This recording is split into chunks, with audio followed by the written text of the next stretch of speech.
E ontem, uma coletiva convocada pelo Ministério Público em Paracatu tratou sobre a acusação de corrupção no uso de verba de gabinete por parte de 14 ex-vereadores de Paracatu e 2 vereadores que tiveram um processo de cassação aprovado pela Câmara Municipal nesta terça-feira. E agora você vê os principais pontos dessa coletiva que a repórter Caroline Santos acompanhou.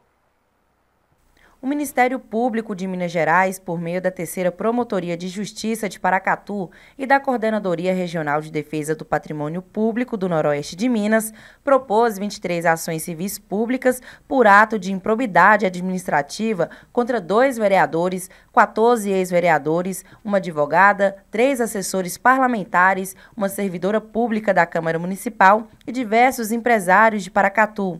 Parte do esquema de corrupção teria sido descoberta a partir da Operação Templo de Ceres, deflagrada em 2016. De acordo com a investigação, os vereadores processados, com o intuito de se apropriarem do dinheiro público, apresentavam notas fiscais falsas fornecidas por empresários locais. Paralelo a este processo que nós demos início no ano de 2016, também foram iniciadas outras investigações com relação às outras rubricas que eram oriundas da verba de gabinete. Foram instaurados, então, 4 inquéritos civis, uma para apurar os serviços gráficos e com relação a materiais de escritório, outro inquérito civil com relação à divulgação de atos parlamentares, mais um inquérito civil relacionado aí à locação de veículos, manutenção de veículos e combustíveis, e outro inquérito civil, por fim, relacionado à alimentação e compra de gêneros alimentícios. Mas o que nós identificamos era que os vereadores encaravam essa verba de gabinete como um complemento de salário.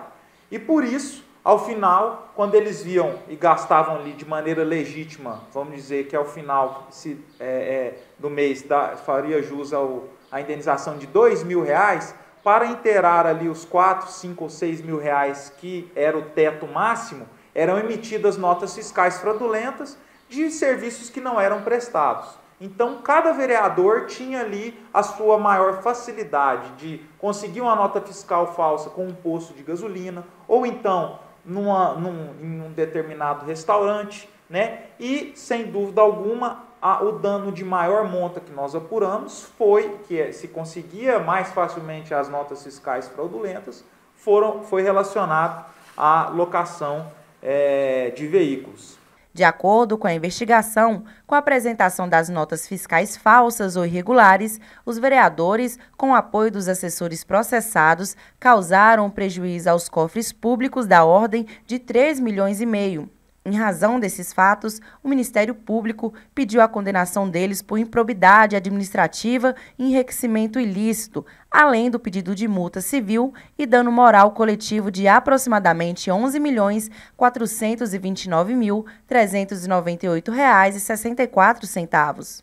Para se ter uma ideia do dano causado ao erário, com relação à locação de veículos, foi apurado um dano de R$29.185,32.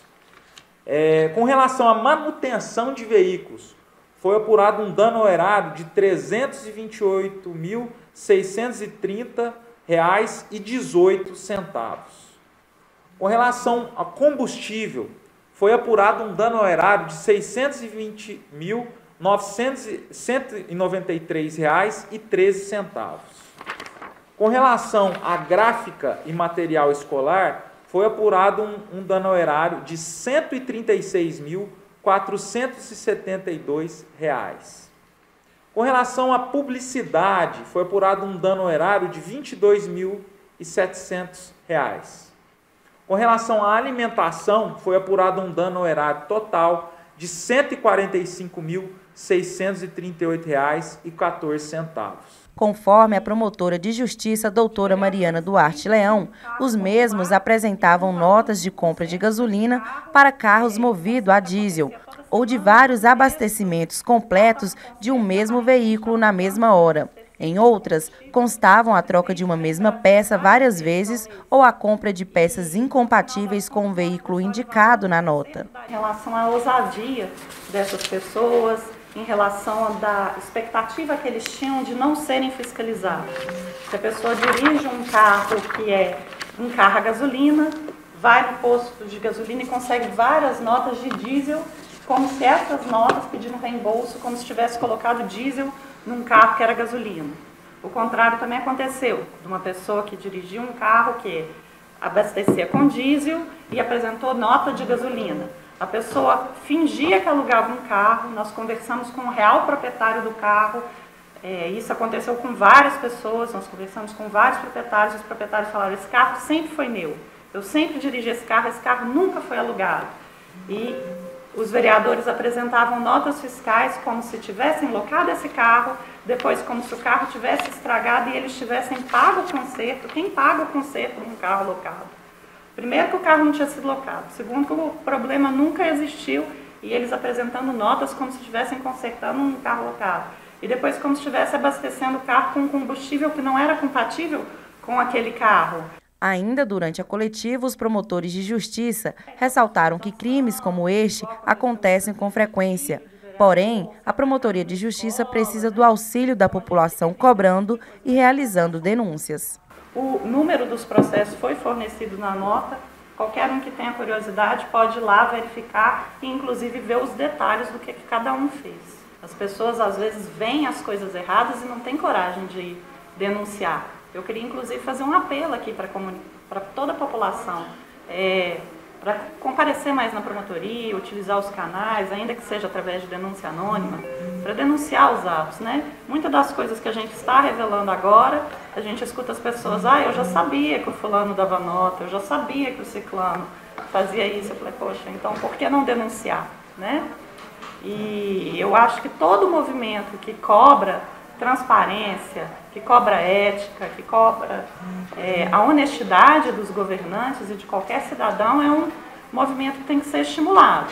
É claro que na busca dessa honestidade, da ética, da probidade, não é justificável atacar as pessoas, agredir as pessoas, né? Isso também é uma coisa que a gente não deseja para ninguém.